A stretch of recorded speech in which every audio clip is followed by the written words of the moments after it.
a través de cuánto escudriñemos las Escrituras, de cuánta comunión tengamos con Dios. Y una de las cosas que yo estaba hablando hoy día con mi hermano es que la base de la comunión con Dios es la reconciliación.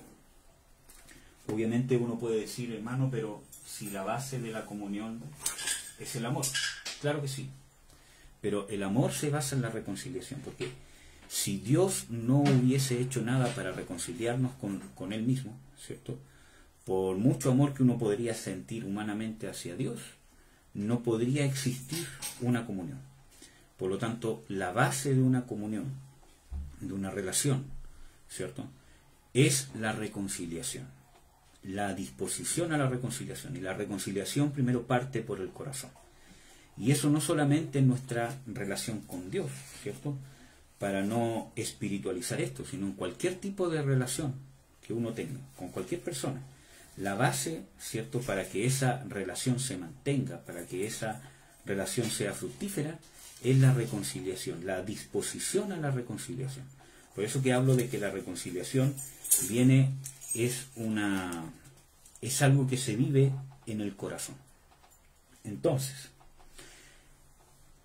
cuando tú tienes una relación con alguien, ya sea de amistad, padre, hijo, etcétera, etcétera, ¿cierto?, hay una disposición a la reconciliación. Mientras una de las dos partes tenga una disposición a la reconciliación, es porque ya ha perdonado en su corazón, ¿cierto?, y no quiere romper esa relación. Entonces hay una disposición a la reconciliación. Por ejemplo, entre un padre y un hijo, ¿cierto? Quizás para un hijo un castigo puede ser el fin del mundo, puede ser algo terrible, y que en su inmadurez, ¿cierto?, obviamente, mientras sea más niño, va a pensar prácticamente que es mejor que sus padres dejen de ser sus padres, ¿cierto?, porque son malos, porque son castigadores, ¿cierto?, o porque no les dan lo que él quiere, o quizás porque, ¿cierto?, que no les dan, ¿cierto?, un permiso, o porque, ¿cierto?, hubo un reto de por medio, ¿cierto?, todo lo demás, y prácticamente los padres son malvados, no los comprenden, ¿cierto?, todo lo demás, y no hay una actitud de querer reconciliarse, sino al contrario. Puede haber incluso un deseo, ¿cierto?, de querer irse de la casa, etcétera, etcétera, y cuantas cosas más que muchas veces pasan por una mente que está inmadura todavía. Pero de parte del padre, por ejemplo, o de una madre, ¿cierto?, está, ¿cierto?, la disposición a la reconciliación, porque independientemente que aplica un reto, un castigo, ¿cierto?, o ¿cierto?, algo así, está en su corazón no abandonar al hijo, sino que lo está haciendo para enseñarlo, para enseñarle que lo que hizo está malo y que tiene consecuencias. Porque muchas veces los hijos hacen cosas que están malas, que como están bajo la cobertura de los padres, muchas veces no tienen la consecuencia directa del hecho que hicieron, ¿cierto? Pero es deber de los padres, ¿cierto?, enseñarles que lo que hicieron trae consecuencias. Porque si no los padres, o sea, si no los hijos, van a ser unas personas inconscientes, que van a hacer todo lo que se les da la gana, sin tener conciencia de perjuicios propios o perjuicios hacia otras personas. Pero en el padre y en la madre hay una actitud de reconciliación. O sea, cuando el hijo entiende, cuando el hijo toma una actitud correcta, cuando el hijo se arrepiente, cuando el hijo puede entender el propósito del castigo y puede enmendar su actitud, ¿cierto?, ya no hay más castigo, ya no hay más enemistad, ¿cierto?, y la relación se fortalece. Pero muchas veces, ¿cierto?, solamente hay una de las dos partes que tiene esa actitud de reconciliación. Como, ¿cierto?, por ejemplo, hoy día hablabas con mi hermano, ¿cierto?, de que, por ejemplo, en un matrimonio, ¿cierto?, puede ser, ¿cierto?, que una de las dos partes tenga una actitud reconciliadora y la otra parte no. Si hay una discusión, una pelea, ¿cierto?, etcétera, etcétera, puede ser que una parte esté dispuesta a la reconciliación, que solamente esté esperando, ¿cierto?, que la otra persona dé alguna señal, ¿cierto?, de querer un abrazo, de querer hablar, y esa persona va a estar dispuesta a olvidar. Pero puede ser que haya otra parte que no tenga esa disposición del corazón, e independientemente de lo que yo haga para demostrar o para querer avanzar, ¿cierto?, para querer reconciliarnos, esa persona puede ser que no quiera, ¿cierto?, y que traiga a memoria cada vez, ¿cierto?, esa discusión que hubo o ese problema que hubo. Y muchas veces nuestra relación a veces así es con Dios. Y nosotros tenemos que entender de que Dios tiene una actitud reconciliadora hacia nosotros.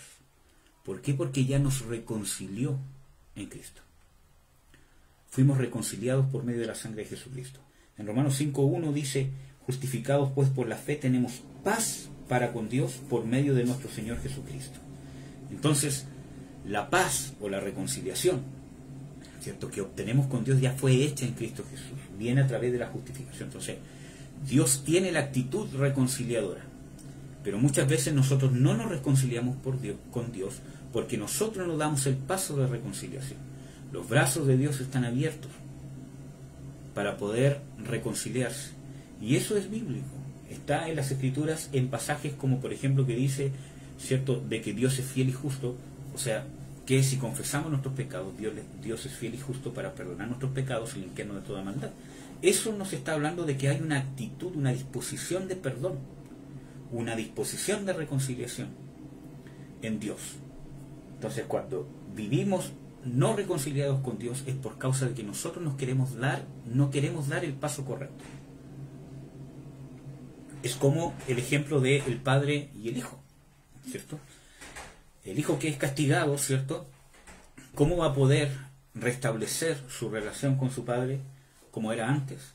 Enmendando lo que hizo, aprendiendo lo que hizo, reconociendo. O sea, que el objetivo del castigo que se le está imponiendo al hijo se cumpla. Entonces, muchas veces nosotros porfiamos y queremos vivir una vida reconciliada con Dios, pero sin dar los pasos correctos para una reconciliación. Dios está dispuesto a reconciliarse o a poder restablecer, ¿cierto?, esta reconciliación que les digo yo. Pero el paso correcto es a través del arrepentimiento, es a través de la conversión. Entonces, hermanos, necesitamos saber de que tenemos que dar los pasos correctos de reconciliación, de que Dios está dispuesto, de que su corazón está dispuesto, de que Él ya nos reconcilió en Cristo Jesús, de que Él está dispuesto a perdonar, está dispuesto a tener una relación íntima, una relación reveladora, y para eso necesitamos conocer su carácter. Necesitamos, a través de esta relación que tengamos con Él, que es a través de las Escrituras, ¿cierto?, a través de la oración, a través de la comunión con los hermanos, etcétera, etcétera. Esa comunión, la base de esa comunión es la reconciliación. Debemos estar reconciliados. En las Escrituras dice: reconciliaos con Dios. Es un mandato. Entonces, debemos trabajar por reconciliarnos con Dios, porque es la base de nuestra relación. Yo puedo leer mucha Biblia, puedo orar 5 horas al día, ¿cierto?, puedo hacer muchos ayunos, ¿cierto?, pero si no viajan en la dirección de estar reconciliado con Dios, va a ser todo en vano. Entonces, necesito entender que la base es la reconciliación con Dios. ¿Por qué les comparto esto? Porque, miren, hermanos, sé que ya se los he dicho bastante, pero vienen tiempos difíciles. Es más, estamos en tiempos difíciles. Ya uno, ¿cierto?, casi no puede, ¿cierto?, decir de que vienen tiempos difíciles, sino que ya estamos en tiempos difíciles. Entonces, van a venir tiempos complejos. Nosotros estamos viviendo quizás una de las elecciones quizás más relevantes, ¿cierto?, en nuestro país, en nuestra nación, en Chile, ¿cierto?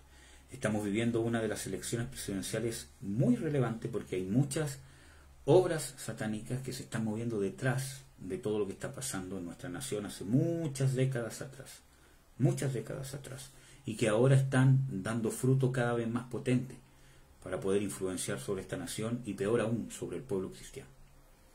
Entonces necesitamos estar apercibidos, necesitamos estar alerta, necesitamos saber, ¿cierto?, que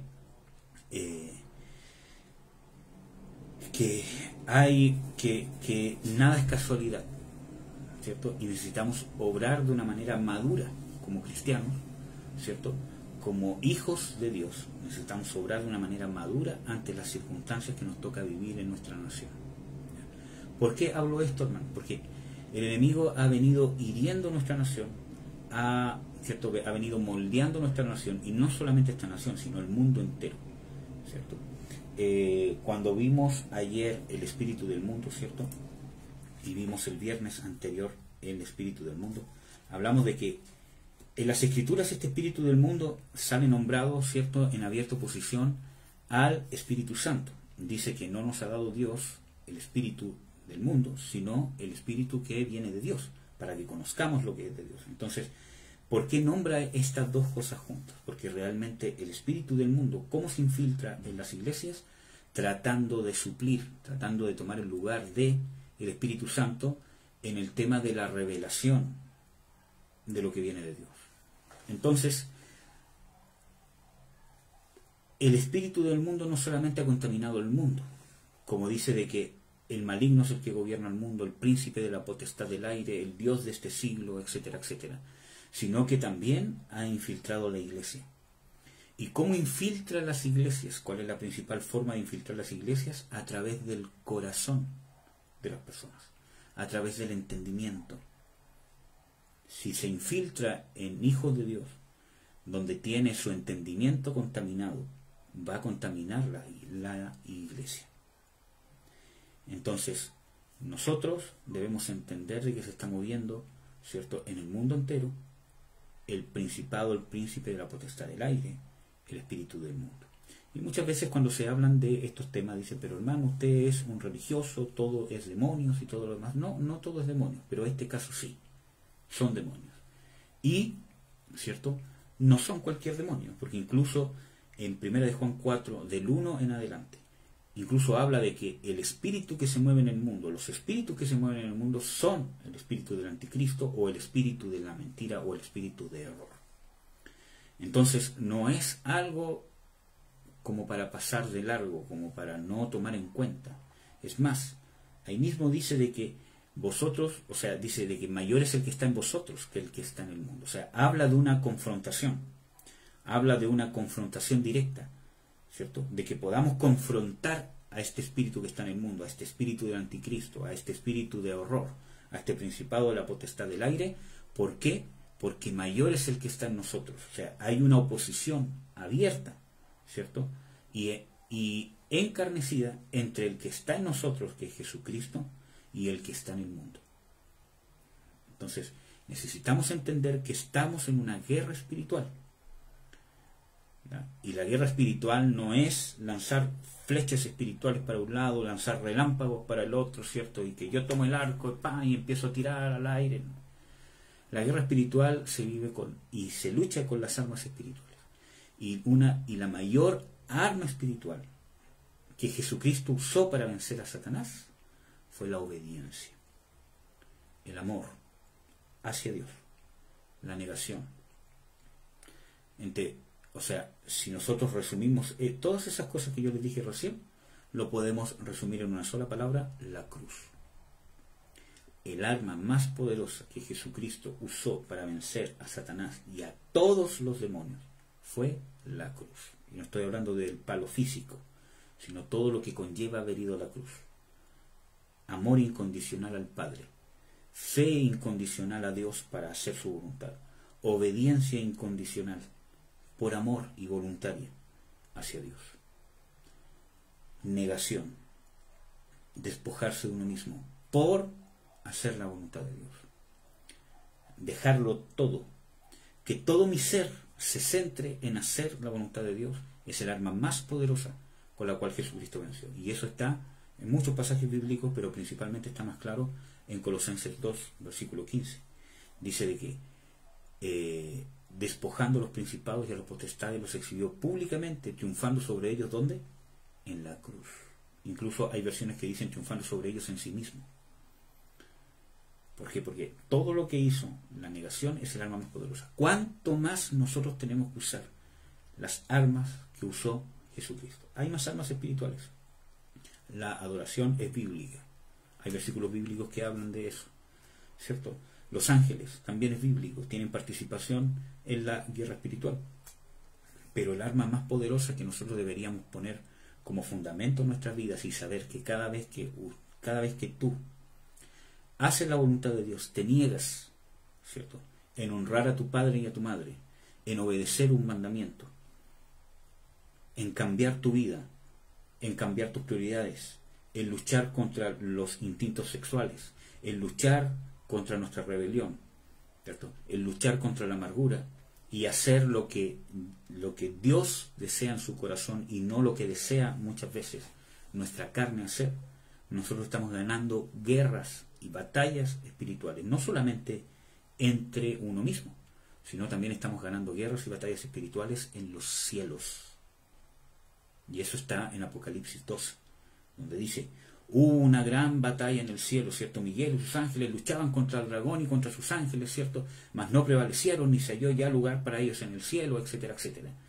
Y después dice, cuando habla de los cristianos, y ellos le han vencido, ¿cierto?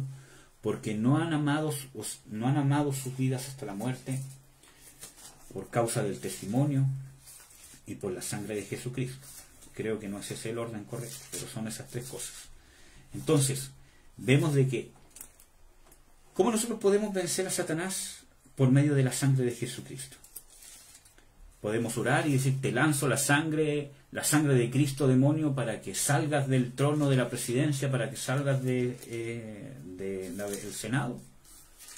Hermanos, la aplicación de la sangre de Cristo, la sangre de Jesucristo, ¿cuál es el propósito principal de la sangre de Jesucristo? Limpiarnos de toda maldad. Limpiarnos del pecado. Uno de los versículos que habla de esto, por ejemplo, en 1 de Juan 1, dice: y la sangre de Jesucristo nos limpia de todo pecado. Entonces, ¿qué es lo que hace la sangre de Jesucristo? Nos limpia de todo pecado. Entonces, cada vez que tú te arrepientes, cada vez que tú sales de las tinieblas a la luz, como está en 1 de Juan 1, ¿cierto? Porque dice de que el que dice que es de Dios debe andar en luz, porque Dios es luz y no hay ninguna tiniebla en él.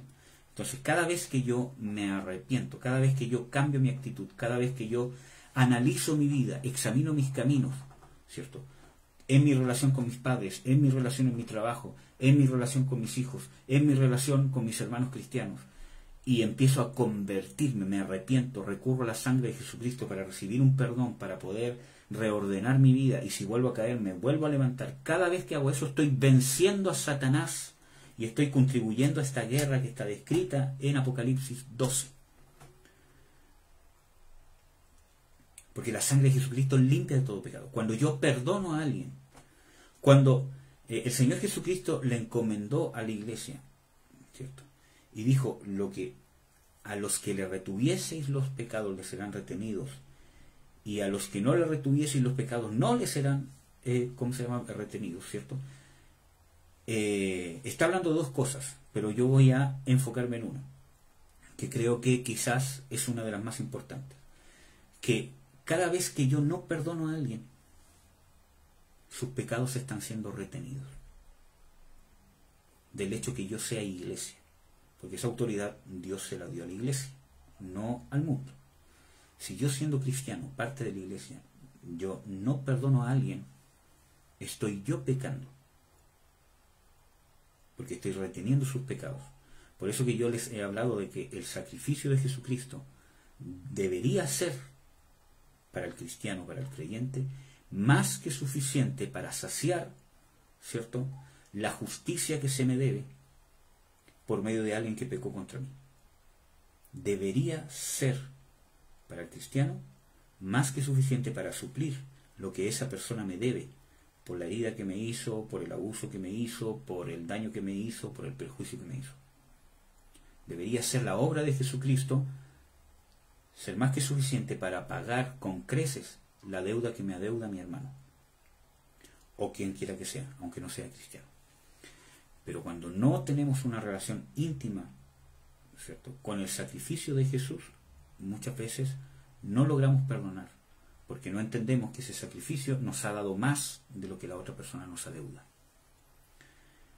Entonces vivimos amargados, sin soltar el perdón, y en eso estamos pecando. Entonces, en esas dos cosas nosotros usamos la sangre de Jesucristo y contribuimos a esta guerra espiritual. ¿Qué más dice?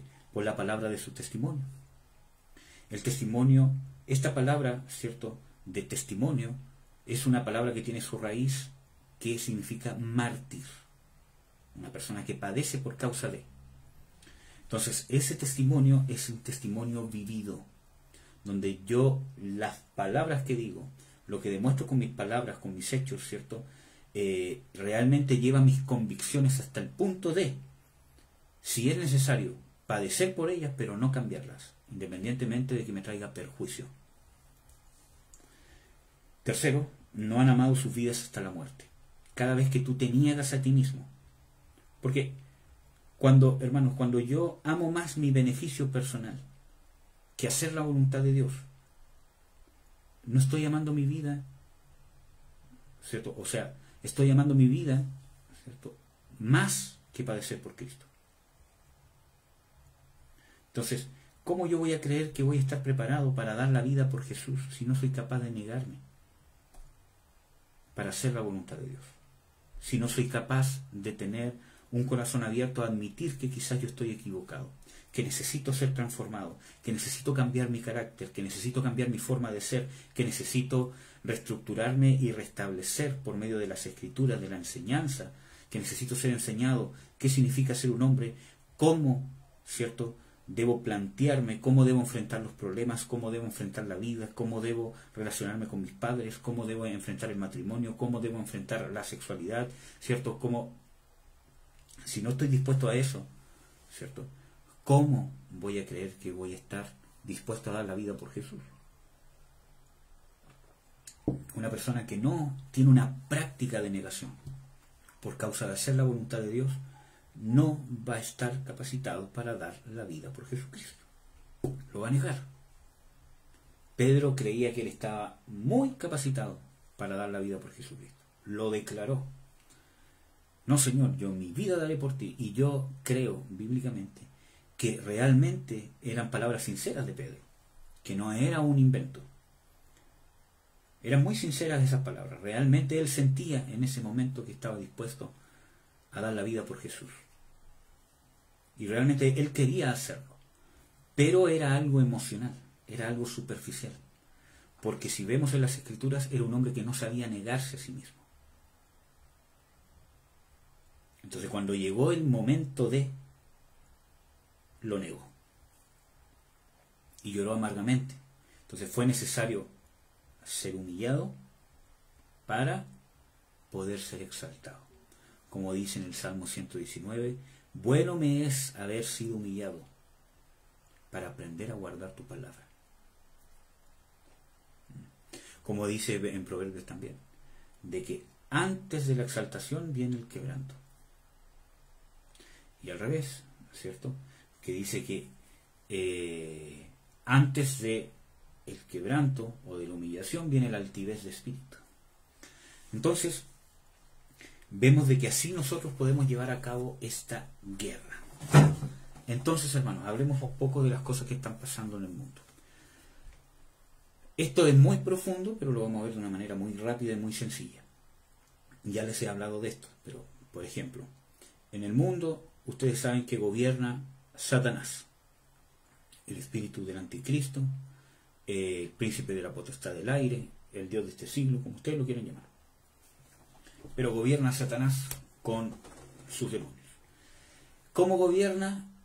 Infiltrándose en el entendimiento de las personas, nublando, cambiando, manipulando, ¿cierto?, el entendimiento de las personas. Y eso desde un punto de vista social habla de la cultura,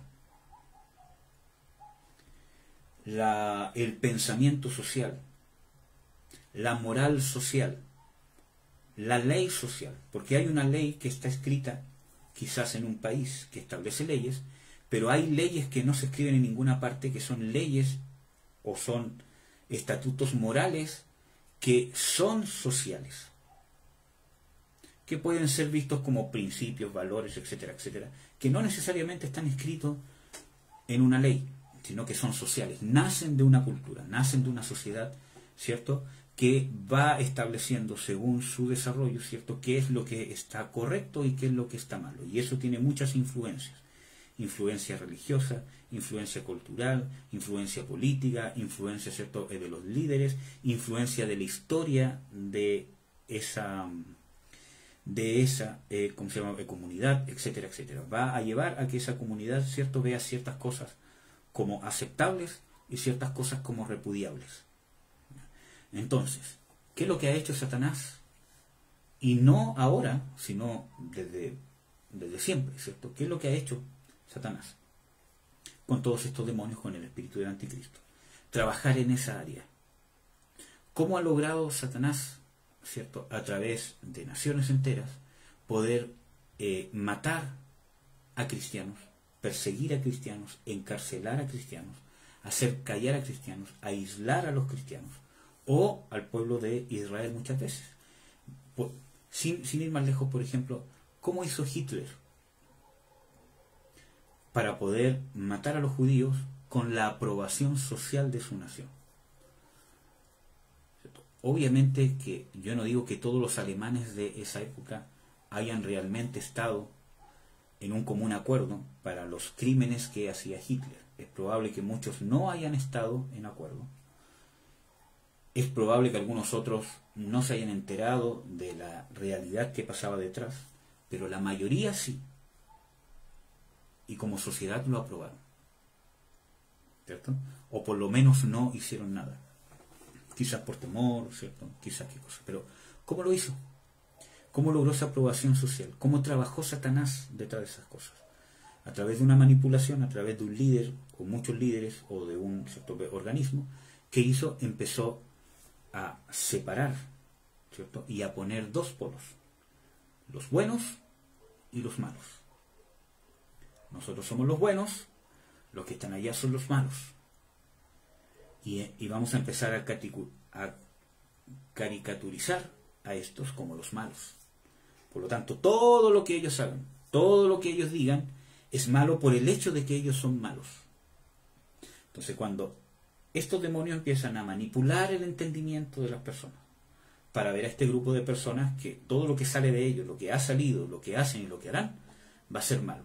Entonces no importa lo que hagan ellos, no importa que actúen pacíficamente, no importa que hablen incluso hasta con evidencia científica, no importa que realmente busquen el bien común, no importa porque el entendimiento de los demás está cegado, porque ellos creen que son el polo bueno y que ellos son el polo malo.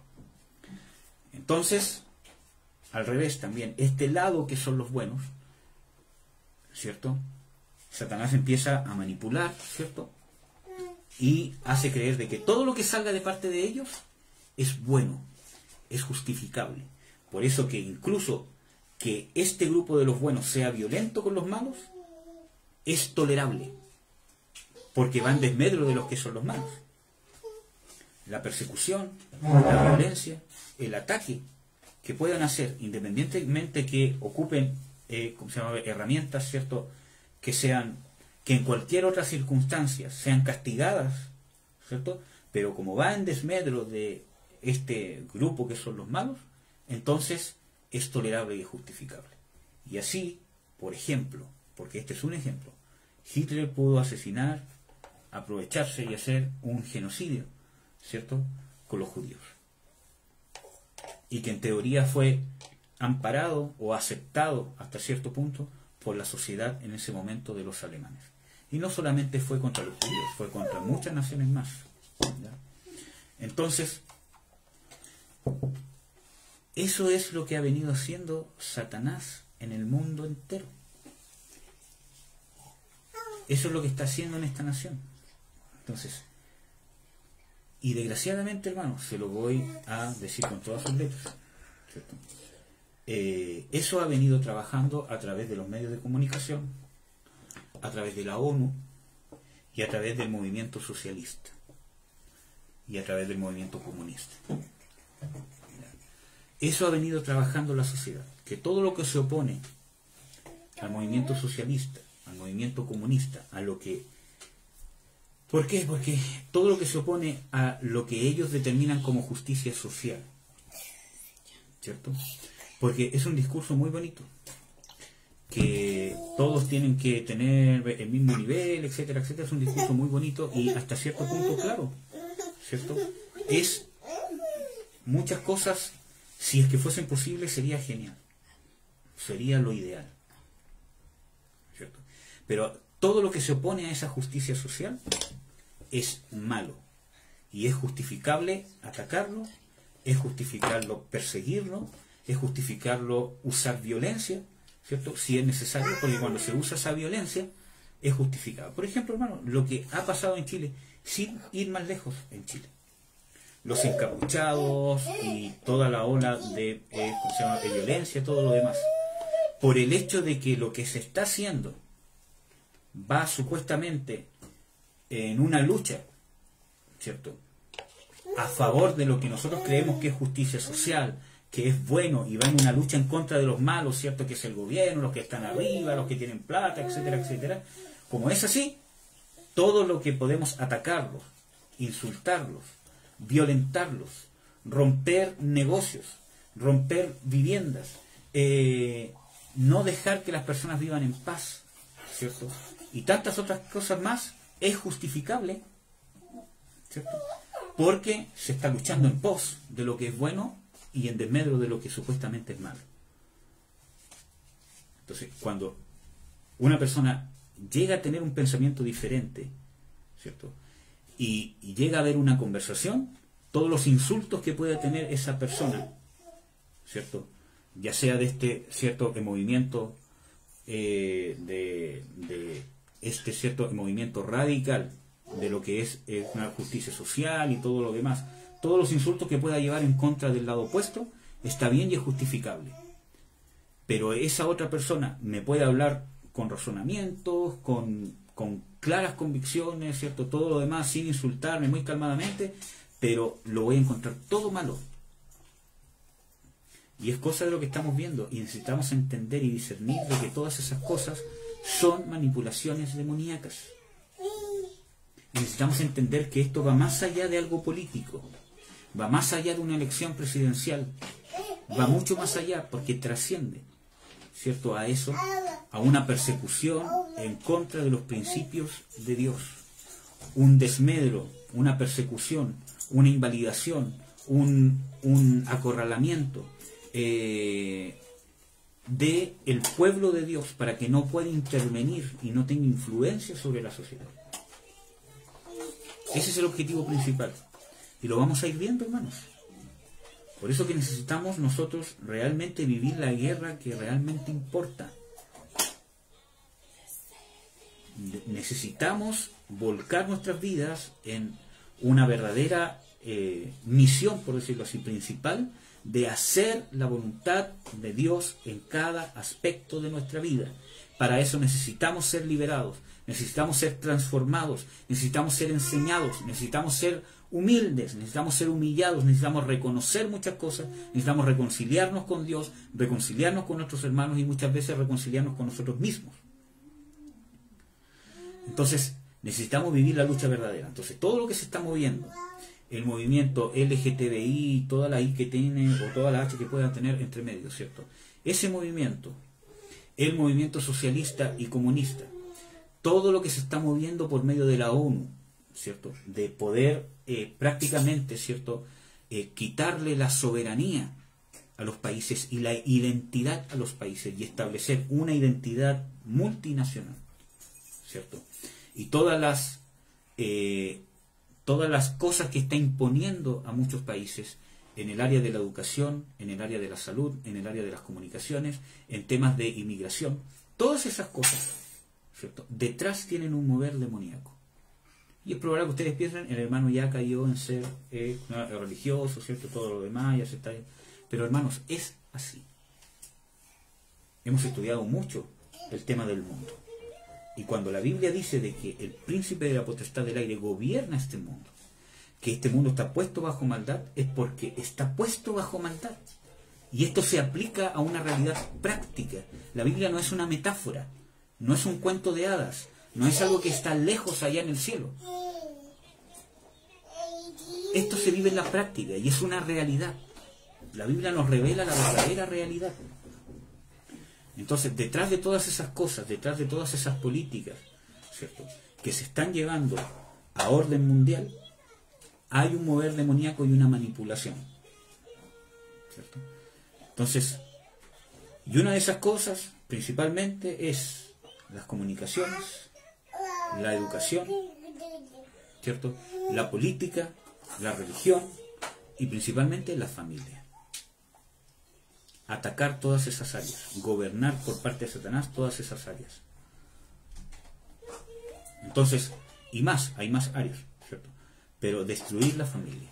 Por eso que en Chile y en algunos otros países ya se vive esta realidad.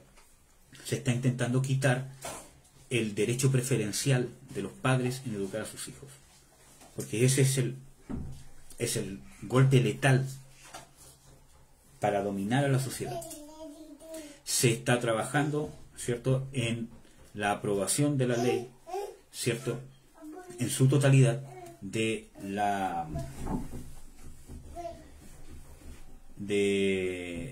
la autonomía progresiva, donde un niño cada vez que va creciendo tiene una autonomía progresiva, por lo tanto cada vez los padres van perdiendo influencia sobre él y esa persona cada vez que va creciendo es más autónomo para tomar decisiones personales.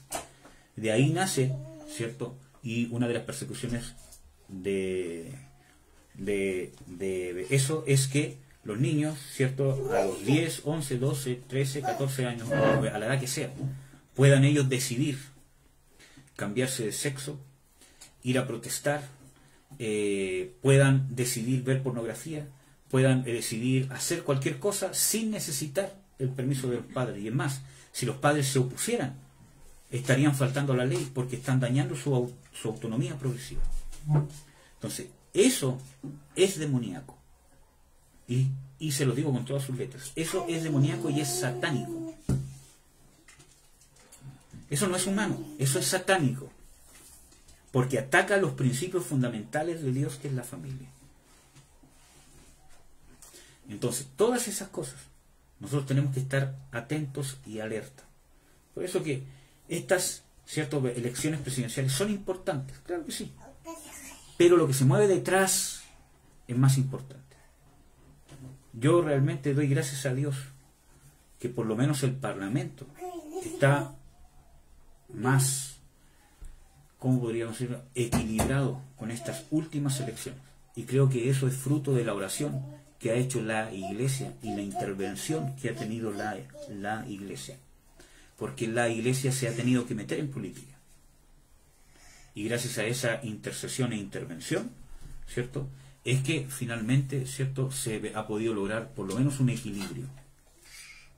Porque era muy peligroso que cierta tendencia tuviese o siguiera teniendo la mayoría, ¿cierto?, en el Congreso y pudieran hacer las leyes que ellos quisieran en esta nación y poder manipularla y llevarla a como ellos quisieran. Entonces, necesitamos entender que estamos en una guerra espiritual. Por eso, hermanos, yo los llamo, ¿cierto?, a poder llevar esta lucha. Y esta lucha no solamente se hace orando. Por ejemplo, ahora vienen las elecciones presidenciales. Nuestra contribución también tiene que ser votando, siendo luz. Pero yo no voy a votar por mis ideales políticos, porque si no voy a estar cegado, ya sea de derecha o de izquierda. O sea, tengo que entender realmente cuáles son los conceptos de Dios de justicia. Tengo que entender realmente qué es lo que se mueve detrás de las cosas que están pasando en nuestra nación. Y el movimiento socialista y comunista está influenciado por el enemigo. Primero, ¿cierto?, que no reconocen la existencia de Dios. Aceptan todas las religiones, aceptan todos los cultos, ya sea satánicos, demoníacos, todo lo demás, ¿cierto?, porque prácticamente es un bienvenido, vengan todos y tomémonos de las manos y todos somos hermanos, que suena muy lindo y muy atrayente para la carne.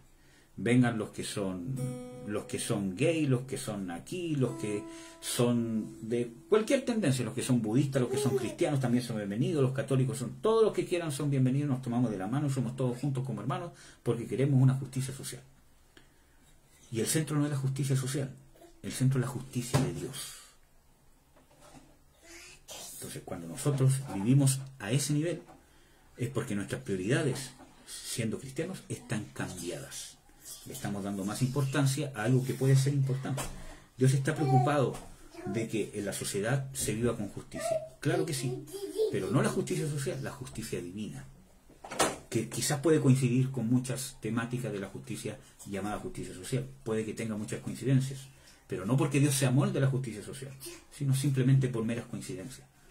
Pero la justicia social no es lo mismo que la justicia divina aplicada en la sociedad. Y la justicia empieza en tu corazón, empieza en tu casa. Cómo tú tratas a tus padres, cómo tratas a tu cónyuge, cómo tratas a tus hijos, cómo tratas a tus hermanos, cómo tratas a tu compañero de trabajo, cómo te comportas con las finanzas, cómo eres de íntegro, cómo eres de honrado, cómo eres de equitativo, etcétera, etcétera. Esa es la justicia divina que se aplica a la sociedad a través de lo que sale del interior de cada ser humano. Así se aplica la justicia divina a la sociedad. Entonces necesitamos entender que estamos viviendo tiempos peligrosos, ¿cierto? Y que necesitamos actuar como cristianos maduros, que sepamos discernir los tiempos que estamos viviendo. Jesús dijo, vosotros, ¿cierto? Cuando hablaba con los judíos de ese tiempo, vosotros sois hipócritas, porque sabéis discernir, ¿cierto?, cuándo va a llover, porque ven cierto tipo de nubes, ¿cierto?, y dicen, hoy día va a llover. Saben en qué tiempo estamos porque ven que ciertos árboles están dando un fruto, ¿cierto? Ya estamos en cierta estación del tiempo. Pero no sabéis discernir de los hechos que están viviendo, de los hechos que están viendo sus ojos, en qué tiempo estamos viviendo. Porque el pueblo de Israel no supo cuándo fue el tiempo de su visitación, cuando Dios lo visitó en persona, cuando llegó el Mesías. Ellos todavía están esperando el Mesías y el Mesías ya vino. Ya los visitó, ya murió por ellos, ya hizo la obra redentora, ya los libertó. Nosotros debemos ser avisados, no caer en esos mismos errores. Debemos realmente saber en qué tiempo estamos viviendo por medio de lo que estamos viendo. Entonces, detrás de todo este movimiento mundial, de esta liberación mundial, de esta justicia, ¿cierto?, social y todo lo demás, que se mueve a través de la rebelión, ¿cierto?, se está llevando a rebelión en contra y se está alejando cada vez más el hombre de los principios divinos. Y eso es sumamente peligroso y es parte de las cosas que deben pasar, obviamente. Pero no porque deban pasar nosotros no vamos a hacer nada. Nosotros tenemos una parte activa, ¿cierto?, como cristianos, de llevar esta lucha. El Señor Jesucristo dice que en los últimos tiempos, por causa de los escogidos, los tiempos serán acortados. O sea, está hablando de que va a haber una intervención, va a haber una actitud activa de los escogidos de Dios en la sociedad. Que no nos vamos a quedar pasivos, porque todo está escrito, tiene que pasar, me quedo encerrado y espero que todo pase y Señor, ven a buscarme. La Biblia habla de una intervención activa que nosotros debemos llevar a cabo, de aquí hacia afuera. Entonces, hermanos, tenemos que saber que estas cosas, ¿cierto?, están llevando, ¿cierto?, a que el anticristo tome más poder y va a terminar persiguiendo a los cristianos. Por eso que nos tenemos que preparar, porque en la sociedad ya está instaurado como una normalidad, como algo tolerable, como algo bueno, perseguir al cristianismo, perseguir sus valores. Y esto ha partido hace años atrás con cosas muy simples. Son religiosos, son retrógradas. Ahora, ¿cierto?, son condenadores, les falta amor. Y eso va a ir aumentando. Y ya están instaurados en la sociedad. Y cuando se instaura como un valor, ¿cierto?, como un principio en la sociedad, ¿cierto?, está a un paso de ser ley. Porque cuando alguien lo proponga, ¿cierto?, va a ser bien visto por la mayoría. Y nosotros estamos en democracia, va a mandar lo que diga la mayoría. Por eso que estuvo la aprobación del matrimonio igualitario. Porque partió una minoría, se instauró en la sociedad como algo bueno, como algo digno de admirar, ¿cierto? Como algo bueno que hay que defender, ¿no es cierto? Y todo lo que se opone es malo y hay que usar todos los medios necesarios, aunque sean dañinos, ¿cierto? Para perseguir, ¿cierto? Para dañar, aislar, hacer callar a ese grupo de malos que quiere dañar esto que se está instaurando en nuestros corazones, que es bueno. Y ahora fue aprobado como mayoría, y la mayoría de la sociedad ya no lo ve como una aberración, lo ve como algo bueno, incluso algo que pedían y esperaban. Así va a pasar con el aborto, y lo más probable, desgraciadamente, espero que no, en Cristo Jesús, lo más probable que pase, ¿cierto?, con muchas otras cosas más. Entonces, así va trabajando el enemigo. Necesitamos entender lo que se va moviendo detrás. Yo les dije en su momento muy claramente de que la Constitución o esta ¿cómo se llama esto? Asamblea Constituyente detrás traía una maquinación demoníaca para maldecir este país, y es así. Entonces se está practicando brujería, se está practicando hechicería. Entonces todo lo que tenga que ver hechicería, brujería, ¿cierto?, que se está practicando en esa Asamblea Constituyente, que está llevando esa Asamblea Constituyente, ¿cierto?, está bien visto, porque es de la cultura mapuche, porque ya se instauró con anterioridad, el enemigo trabajó en ver todas esas cosas como algo bueno, como algo defendible, ¿cierto? Y todo lo que se opone, ¿cierto?, es justificable usar cualquier medio para atacarlo. Entonces la gente se empieza a identificar con eso y ya deja de ser una minoría, sino que es una mayoría. Pero si un constituyente quisiera orar a Cristo, pedirle a todos que respetaran su oración, serían perseguidos. Y una de las cosas, ¿cierto?, que han pasado es que pusieron todas las banderas LGTBI, de los mapuches, de todas las cosas, pero no la bandera cristiana. Entonces, aunque creo yo que poner una bandera o no es algo que realmente no tiene ninguna trascendencia, pero lo que se mueve detrás del por qué pasó eso es lo que tiene trascendencia. Entonces realmente esa Asamblea Constituyente tiene un movimiento demoníaco detrás para maldecir esta nación, para destruirla, para engañar al pueblo. Vemos de que no han logrado nada, y la Constitución que va a salir de ahí, desgraciadamente, va a dañar esta nación. Gracias a Dios hay gente valiente que está intentando defender dentro de ahí los principios, ¿cierto?, que son generales, y defender principalmente los principios de la familia y de la autoridad de los padres.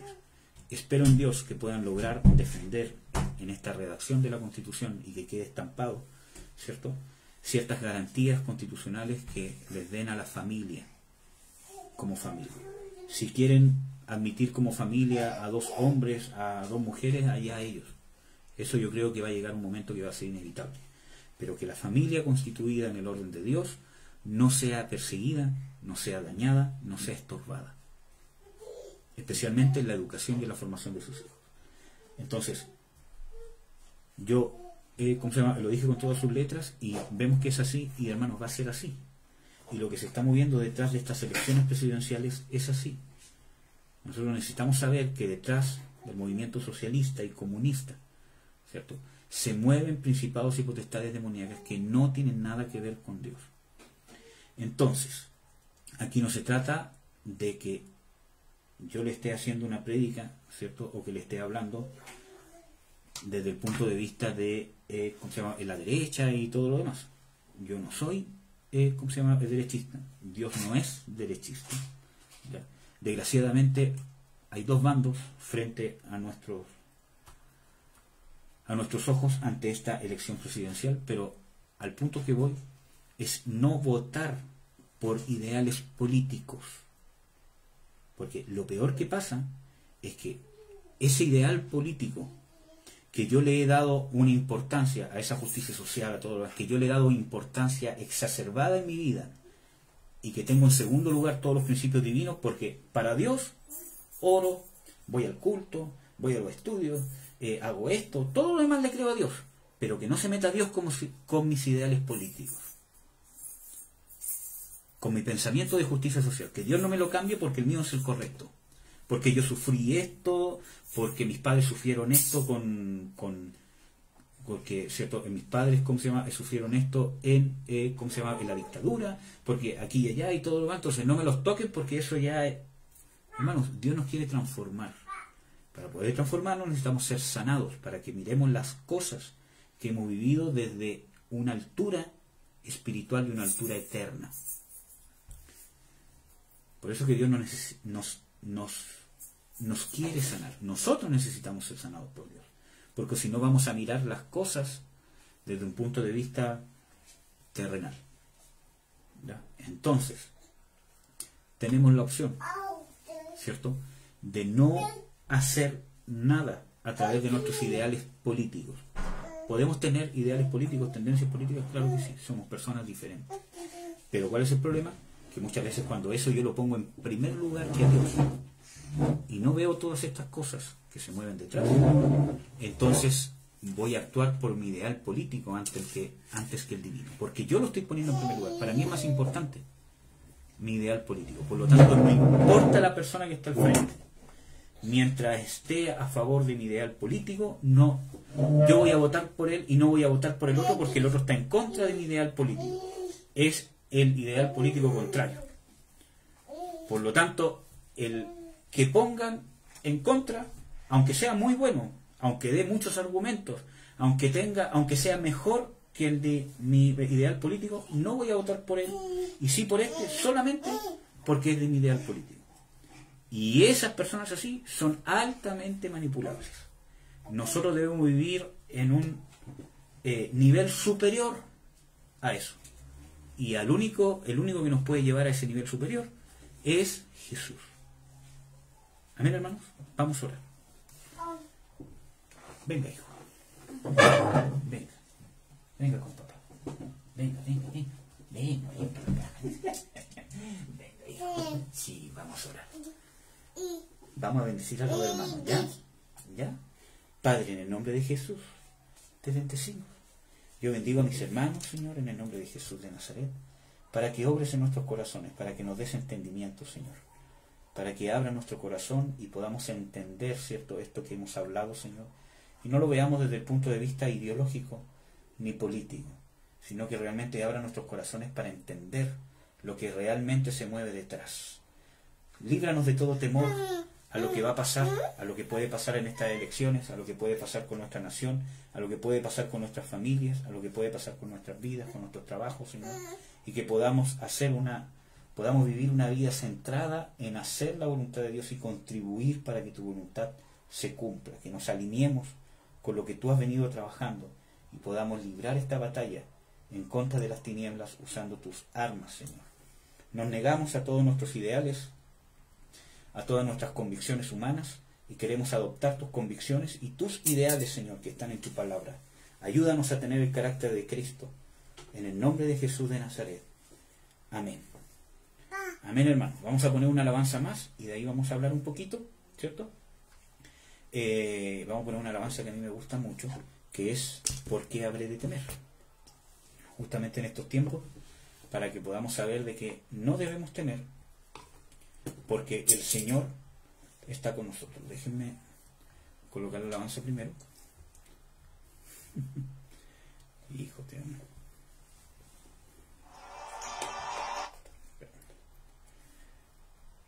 Perdón, pero soy un poco lento en la tecnología.